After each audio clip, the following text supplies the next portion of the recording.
Hello everyone watching this, and today I will be ranking all updates in the Battle Cats version 11. If you are confused about what I mean, basically the game categorizes these 11 updates as part of version 11 that lasted between November of 2021 to January of 2023. I will be covering all updates from worst to best, and enjoy the video.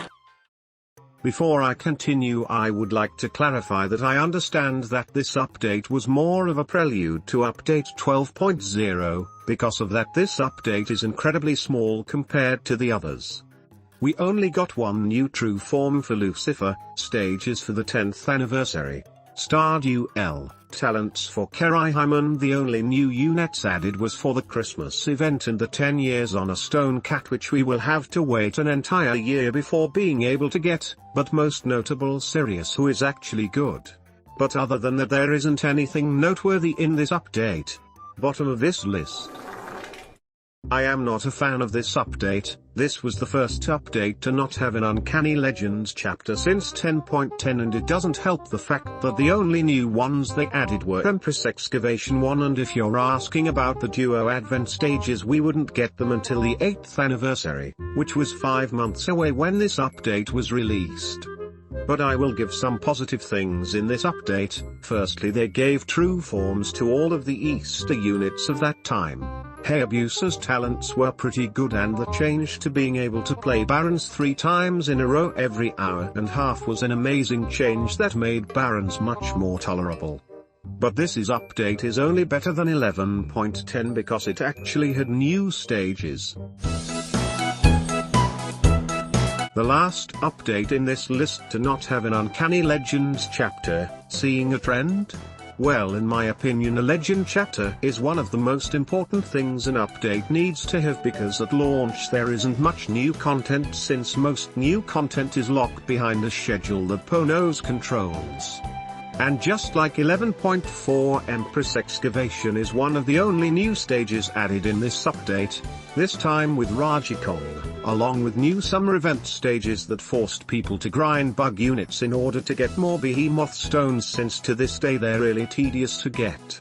In terms of true forms, a lot of the summer units got them, and the first Anti-Akuba, Diabolosa, also got his. This is notable since it would set the stage for beginning of Anti-Akubas getting true forms, which lasted until 12.5.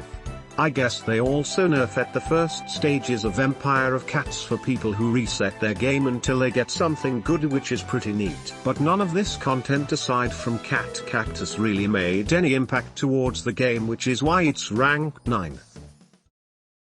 The problem with this update is the fact it feels more like it was for adding content to collabs than the actual main game, which makes this update really forgettable in my opinion. Since World Trigger got added and Street Fighter got new content for its 2022 rerun, it seems Ponos didn't have a lot of time adding actual long-term content. All they did was redesign the Halloween event by changing the names, adding a Baron, and making this weird Zero Legends style event map. They also added true forms for a lot of the Halloween units, but the only notable ones are Vampire Yukimura and Spooky Neneko's true form, because it has wave blocker. And just like the last 2 updates I've covered, this update also has an Empress Excavation stage. At least Supercard is good, but overall this update is forgettable, and the only reason it's above the others is because it has an Uncanny Legends chapter. The update that introduced behemoths, and let me tell you, it was not that good. First of all, behemoth stones. As you may know, you get behemoth stones from behemoth culling stages and hunter's map. But when this update added behemoth culling stages, you weren't even guaranteed to get a behemoth stone, so it was a pain to get enough behemoth stones for all the new true forms that required them. Darkness was added, but the global version wouldn't get it until months after, so I won't discuss that. But one final thing to note in this update was the fact they added Courier Cat, which completely changed the meta for the worst and completely shredded stories of legends and made behemoths way too strong, since Courier did way too much damage. Not at the bottom, since this update added long-form content with the culling stages, but not that good overall. The most remembered part of this update was definitely Cat Capsule Plus, which added Superflying as the first normal cat ever since the release of the game itself, as well with being able to sell normal cats for 2 NP instead of 1, but Superflying when released was pretty bad. Besides that, for the first time since mid-2020 new Barons were released in this update, being Big Pen Z and Divine Archangel, since at this point Ponos were planning to make Barons a bigger thing. And outside of the New Year celebration content there's not much to talk about. Not much content if we're really talking about it. It is only this high since it is an Uncanny Legends chapter, and the extra NP from normal cats has been pretty helpful. With this being the last mediocre update on this list, the problem I have with this update is that there's nothing bad nor anything really noteworthy. It added a Lunar New Year celebration event which we didn't get until this year. It added some new units, true forms, along with new stages per usual with this types of events. They also implemented Baron Trait, which only took them 2 years to add since Baron Seal's release, which up to this point still hasn't added anything noteworthy, so there's that. It also added the first revenge stage for a Merciless Advent for Oakham, Traitless Search Filter along with Traitless Citadel, and a new Uncanny Legends map that has Ashes just ahead, which I think we all know how good and easy that stage is. Basically this update is in the middle for just adding content, nothing bad, nothing substantial. Let's go to the next update on the list. Hey, do you remember that problem with the Behemoth stones not even being guaranteed at launch? Well, Ponos fixed that in this update by adding Behemoth culling stage 5 to 7 that makes the stone drops guaranteed. While yes, you do need to beat a challenge map to unlock them, it was such a quality of life improvement for farming these stones for the egg units, but quite frankly Behemoth stones are still really slow to get since you can only play 3 of them per day, but still much better than what 11.5 showed us. They also added June Bride event, which was pretty good. But the improvement to culling stages is immense. It might not fix the biggest problem with the fact you can only play 3 times per day, but I don't see this update do anything else wrong, but doesn't do as much as the next 3 on this list. In this update they added some quality of life updates were added in terms of farming, like XP Bonanza, which gives us a lot more XP than Merciless XP, along with Lillian's true form, which completely breaks the stage. They also made farming talent orbs much easier by putting all the Enjima talent orb maps into one giant map that has 21 stages. I've never grinded talent orbs, but a cool addition for those who do.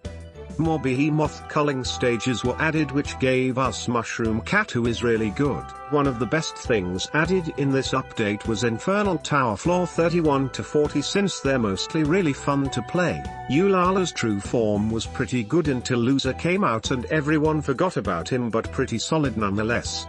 Last things to note, this was the update that the screen shake feature was added when the cat base is being hit.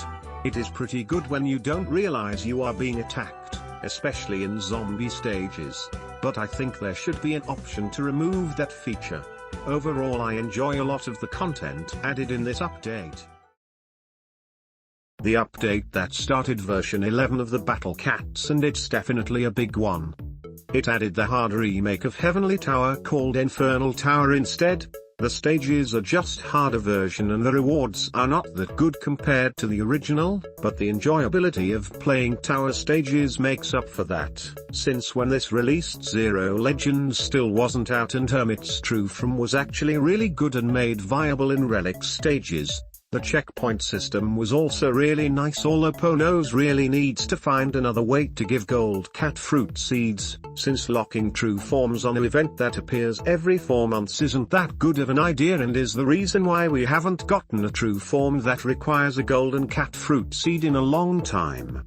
Aside that, they also released a new Advent Rashomon, which certainly isn't the best but a welcome one. I really like this update mostly because of Infernal Tower and its checkpoint system, but I feel like the next and last update on this list is slightly better.